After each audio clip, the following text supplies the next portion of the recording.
Mahalakshmi upcoming promo റിവ്യൂയിലേക്ക് എല്ലാവർക്കും സ്വാഗതം.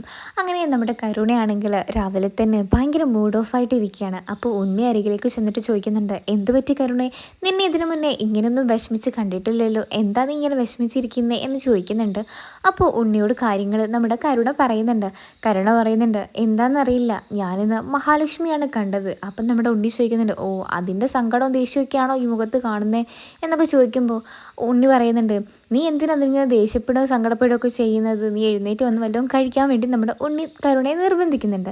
അപ്പം നമ്മുടെ കരുണയാണെങ്കിൽ, ഉണ്ണിയേട്ടാ അങ്ങനൊന്നുമല്ല, അവളെപ്പറ്റി ഞാൻ ഇന്നുവരെ സ്വപ്നങ്ങളൊന്നും കണ്ടിട്ടില്ല, എന്നാൽ അവളോട് ഇത്രയും കാലം ചെയ്ത ആ വലിയൊരു തെറ്റ് ഞാൻ ഇന്ന് മനസ്സിലാക്കുന്നുണ്ട്. അവളെ ഞാൻ പണ്ട് മുതലേ കുട്ടിക്കാലം മുന്നേ ഞാൻ അവളെ വിഷമിച്ചു തുടങ്ങിയതാണ്, എന്നാൽ ഈ ഒരു സമയം വരെ ഞാൻ അത് തുടർന്നുകൊണ്ടേ ഇരിക്കുകയാണ്. എന്തിനായിരിക്കും എന്നോട് ദൈവം ഇങ്ങനെ അവളോട് ചെയ്യാൻ വേണ്ടി പറയിപ്പിക്കുന്നത്? ദൈവം തന്നെയാണ് എനിക്കിപ്പോൾ തോന്നിപ്പിച്ചതും. അവളോട് ഒരിക്കലും അങ്ങനെയൊന്നും സംസാരിക്കാൻ പാടില്ലായിരുന്നു. ഒരമ്മയാവാൻ പറ്റുക എന്നുള്ള കാര്യം വലിയൊരു ഭാഗ്യം തന്നെയാണ്. ആ ഭാഗ്യം എനിക്ക് കിട്ടിയിട്ട് പോലും ഞാനത് അഹങ്കാരമായിട്ട് കണ്ടു. അതൊക്കെ എത്ര മോശമല്ലേ ഉണ്ണിയേട്ടാ എന്നൊക്കെ നമ്മുടെ കരുണ പറയുന്നുണ്ട് ഉണ്ണിയോടാണെങ്കിൽ.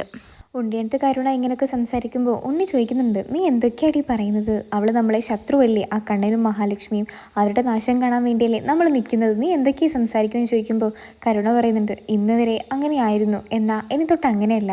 അവൾ എൻ്റെ ചേച്ചിയാണ്. എന്തോ അവളോട് ചെയ്യുന്ന ഓരോ കാര്യങ്ങൾക്കും ഇപ്പം എനിക്ക് വല്ലാത്ത കുറ്റബോധം തോന്നുന്നുണ്ട് ഉണ്ണിയേട്ട. എന്നെ ഇനി ഒന്നിനും നിർബന്ധിക്കരുത്. അവളോട് പണ്ട് മുതലേ ഞാൻ ഓരോ ക്രൂരത മാത്രമേ ചെയ്തിട്ടുള്ളൂ. ഇനിയെങ്കിലും എനിക്ക് അവളെ സ്നേഹിക്കണം. ഒരമ്മയാവാൻ എനിക്ക് കഴിവുണ്ടെന്നറിഞ്ഞപ്പോഴേക്കും ഞാൻ അവളെ ഒരുപാട് ദ്രോഹിച്ചു, ഒരുപാട് കുത്തുവാക്കുകൾ കൊണ്ട് വേദനിപ്പിച്ചിട്ടുണ്ട്. എന്നാൽ അതിനൊക്കെ എനിക്ക് സോറി പറയണം അവളോടാണെങ്കിൽ. എനിക്കാണെങ്കിൽ അവളെ ഇനിയെങ്കിലും സ്നേഹിക്കണം എന്നൊക്കെ പറഞ്ഞിട്ട് ഭയങ്കരമായിട്ട് കരഞ്ഞുകൊണ്ട് റൂമിലോട്ട് കയറിപ്പോകുന്ന കരുണയാണ് നമുക്ക് കാണാൻ സാധിക്കുന്നത് തന്നെ. അതിനുശേഷം നമ്മുടെ കരുണയുടെ മാറ്റങ്ങൾ നമ്മുടെ സ്നേഹത്തോടെയൊക്കെ ഇപ്പോൾ മഹാലക്ഷ്മിയോട് സംസാരിക്കുന്നുണ്ട്. അപ്പോൾ അമ്പലത്തിൽ പോയ സമയത്ത് നമ്മുടെ മഹാലക്ഷ്മിയോട് ആ അമ്മ പറഞ്ഞിരുന്നു, മോൾ ആഗ്രഹിച്ച പോലെ മോളുടെ അനിയത്തി മോളെ സ്നേഹിക്കാൻ തുടങ്ങിയിരിക്കുന്നുണ്ട് എന്നൊക്കെ ചോദിക്കുമ്പോൾ മഹാലക്ഷ്മി ഇങ്ങനെ അത്ഭുതത്തോടെ നോക്കുന്നുണ്ട്. അതേ അമ്മേ, എന്നെ അവളിപ്പോൾ നല്ലപോലെ സ്നേഹിക്കാൻ തുടങ്ങിയിരിക്കുന്നുണ്ടെന്ന് എനിക്ക് തോന്നുന്നുണ്ട്. ആ പഴയ കരുണയല്ല, എന്നാൽ ഇപ്പോൾ അവൾ എന്നൊക്കെ പറഞ്ഞ് ഭയങ്കരമായിട്ട് സന്തോഷിക്കുന്നുണ്ട് നമ്മുടെ മഹാലക്ഷ്മിയാണെങ്കിൽ. ഈ ഒരു കാര്യങ്ങളെല്ലാം തന്നെ നമ്മുടെ കണ്ണനോട് സംസാരിച്ചിട്ട് ഭയങ്കരമായിട്ട് സന്തോഷവതിയായിട്ട് നമ്മൾ മഹാലക്ഷ്മി ഇപ്പോൾ ഒരുപാട് സന്തോഷിക്കുന്നുണ്ട്. അപ്പോൾ ഇനിയിപ്പോൾ കരുണയുടെ സ്വഭാവം എന്തിനായിരിക്കും ഇങ്ങനെ മഹാലക്ഷ്മിയെ സ്നേഹിക്കുന്നത്, നല്ലൊരു ഉദ്ദേശത്തോടു കൂടിയാണോ എന്നൊക്കെ നമുക്ക് കണ്ടറിയാം. ഈ ഒരു സീരിയൽ ഇഷ്ടപ്പെടുന്നതാണെങ്കിൽ ചാനൽ സബ്സ്ക്രൈബ് ചെയ്ത് സപ്പോർട്ട് ചെയ്യണേ. ബൈ.